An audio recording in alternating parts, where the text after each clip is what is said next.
Javier, qué gusto saludarte. ¿Qué tema nos pones sobre la mesa? ¿Qué tal, Carlos? Buenas tardes. Pues, ¿cómo interpretar esta última andanada del presidente López Obrador contra sus críticos? Porque estamos viendo cada vez más elementos nuevos, ¿no? En esta forma en que el presidente se lanza contra quien no está de acuerdo con él, contra quien exhibe negligencia, corrupción, omisiones de su gobierno. Y creo que vale la pena, pues, empezar a preguntarnos qué está detrás de todo esto, qué está detrás del ánimo del presidente. Yo creo que podemos empezar por una hipótesis de que esta es una andanada porque López Obrador está preocupado por su lugar en la historia, está viendo ya cerca el final de su sexenio, está muy preocupado por quién va a escribir su historia, ¿no? Sobre todo porque, por ejemplo, en el caso de María Amparo Casar, pues los reportajes de Mexicanos contra la Corrupción y la Impunidad ahí quedan, ¿no? En el caso, por ejemplo, que tuvo ya palabras para los expertos que hicieron el reporte devastador sobre la respuesta del gobierno a la pandemia de COVID-19, le llama Pasquín inmundo porque sabe que ese reporte ahí queda para años más adelante, será el testimonio de lo que hizo su gobierno. Y parece que López Obrador está llegando a extremos cada vez más inverosímiles porque el tiempo se le acaba, porque los ataques son cada vez menos efectivos, los ataques que lanza desde la mañanera. Entonces vemos cómo ha ido escalando, ¿no? Empezaba desde por los calificativos, tachando a alguien de adversario, conservador, enemigo, no nos quiere y demás. Luego ya se metía con datos personales, se metía con documentos privados. Por supuesto, tú lo experimentaste. Que yo recuerde, Carlos, corrígeme si me equivoco, hasta ahora no se había metido con una tragedia personal de alguno de sus críticos. Había respetado por lo menos ese la parte de la vida personal, sí. Uh-huh. Claro, y meterse, pues digamos, con el dolor que tendría una persona por perder a su pareja, ¿no? Y sobre todo cuando es algo que ocurrió hace 20 años, pues digamos que es una nueva marca a la que ha llegado el presidente. Y muchas veces también en la obcecación, digamos, en esta furia con la que se lanza y se va de frente sin fijarse, no se da cuenta que a lo mejor él mismo se lleva a sí mismo entre las patas. Porque vamos a suponer, en el caso de María Amparo Casar, vamos a suponer sin conceder, ¿no? Que lo que dice el presidente es cierto, ¿no? Que hubo una componente en la Procuraduría de Justicia del Distrito Federal para cambiar la causa de muerte. Esa componenda se habría tenido que hacer con Bernardo Batis, que era el procurador que López Obrador propuso para que fuera el procurador del Distrito Federal cuando López Obrador fue jefe de gobierno. Y seguramente el procurador pues le habría informado al jefe de gobierno que una persona que en ese entonces era funcionaria federal, ¿no? María Amparo Casar, pues habría ido a la Procuraduría a pedir esa componenda y el jefe de gobierno nunca dijo nada, ¿no? El jefe de gobierno del entonces Distrito Federal nunca dijo nada. O sea, vemos que en esta furia ciega López Obrador nunca se fija ni siquiera en lo que tiene enfrente.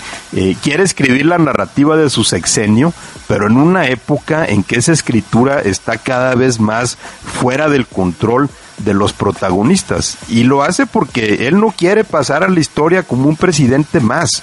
Él no es López Mateos, que construyó refinerías, o Alemán, que construyó aeropuertos, o Ávila Camacho, que hizo presas. Él es una figura transformadora, ¿no? Él es Juárez, es Madero, es Cárdenas, y como las historias de estos presidentes las escribieron sus aliados, ¿no? Porque ellos controlaron ese proceso mucho más adelante en el tiempo, ya después de que ellos habían salido de la escena, pues López Obrador quiere ahorita que sea inmediato, porque no sabe qué va a pasar más adelante, no sabe quiénes van a ser los que escriban la historia más adelante, sabe que muchos elementos que llegarán a formar parte de esa historia están fuera de su control. Y parece muy desesperado a dejar acomodadas las fichas antes de que ya sea demasiado tarde. Uh-huh. ¿Crees que esto te da señales sobre cómo están pulsando la elección? O sea, tienes a una candidata que dice, es un mero trámite los 2 de junio, pero ves como, no sé si llamarles brotes de desesperación por distintos lugares que me hacen dudar que realmente piensen que es un mero trámite, pero no sé. Yo creo que si la desesperación viene de los números electorales que están viendo, no vendría de que estén preocupados por una derrota de Claudia Sheinbaum en la elección presidencial. No creo que ese sea realmente el riesgo que corre López Obrador. Me parece más bien que la preocupación sería que el 2 de junio vaya a haber un resultado no tan grande, no tan impactante como el que tuvo López Obrador en 2018. Creo que estamos apuntando a eso, a una elección más cerrada de lo que ahora pintan las encuestas, a un Congreso más dividido, quizás sí con una mayoría de Morena, pero no con una mayoría calificada, que es el plan C al que le está apuntando Claudia Sheinbaum y el presidente. Quizá no con una mayoría absoluta de 50%, de más del 50%, sino nada más con una mayoría relativa. Me parece que esa es más bien la desesperación, sería que la elección de 2024 vaya a ser un contraste negativo con la de 2018, porque se supone que la Cuarta Transformación es un proceso de largo plazo que se construye sobre sí mismo. Entonces, un resultado menor al que tuvo López Obrador en 2018 quiere decir que dejó a más gente descontenta con su gestión. Lo estaremos viendo, Javier, te agradezco mucho y te mando un abrazo. Gracias, Carlos, un abrazo. Buenas tardes. Hasta luego. Javier Garza, analista de este programa. Hoy al presidente López Obrador le preguntaron sobre sus prioridades en la ley de amnistía. Y pues ya quedó claro para qué quiere la ley de amnistía. Pues para seguir sacando bilis, ¿no? Para seguir procesando sus odios. Escuche usted cuáles van a ser los dos casos con los que quiere estrenar la ley de amnistía. O sea, uno podría pensar, no, pues a lo mejor es para sacar de la cárcel pobre gente que no tiene cómo y que están justamente...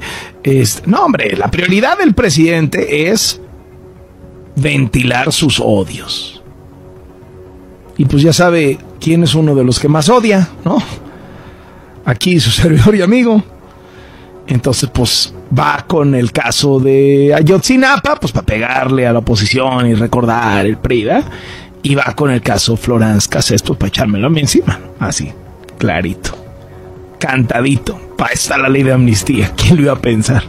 Escuche usted cómo lo confesó el presidente. Básicamente, ya lo expliqué, es el caso Ayotzinapa, porque ahí se produjo lo que se conoció como un pacto de silencio y están cerrados, unos porque formaron parte de la desaparición de los jóvenes y les ofrecen protección, otros por miedo, amenazas. Entonces, lo que queremos es que nos ayuden. ¿Y cómo les correspondemos? Pues tenemos que proteger más lo de Vallarta, porque fíjense, nada más para tener una idea de cómo actúan los jueces y el Poder Judicial, no todos, ¿no? Pero los que están metidos en la mafia del poder. Vallarta lleva 18 años sin sentencia. Y claro, pues volvió a poner ahí el video de cuando yo hace 18 años en el noticiario de Televisa transmití la detención de Vallarta, y yo todo lo que, como si yo hubiera metido a Vallarta al bote, ¿no? A ver, me queda muy claro que el presidente está, primero en el caso Ayotzinapa, dando patadas de ahogado. El caso Ayotzinapa se le entrampó al presidente. Acabó en que ya no son 43, sino 44, porque en su gobierno mataron a otro estudiante horas después de que los estudiantes dieran portazo en Palacio Nacional. Así se le apestó el caso Ayotzinapa a López Obrador, y ahora pues quiere dar una ley de amnistía que pues es así de, a ver, cuéntame la verdad, pero pues ¿cuál es la verdad? La que quiere escuchar López Obrador. O sea, López Obrador le va a decir a los implicados en el caso de Ayotzinapa, a ver, tú dime esto y yo te saco del bote, así. Y lo mismo va a pasar con el caso de Vallarta, igualito. Tú di que Loreta, y yo te saco del bote. Para eso va a servir la ley de amnistía. Qué bonito.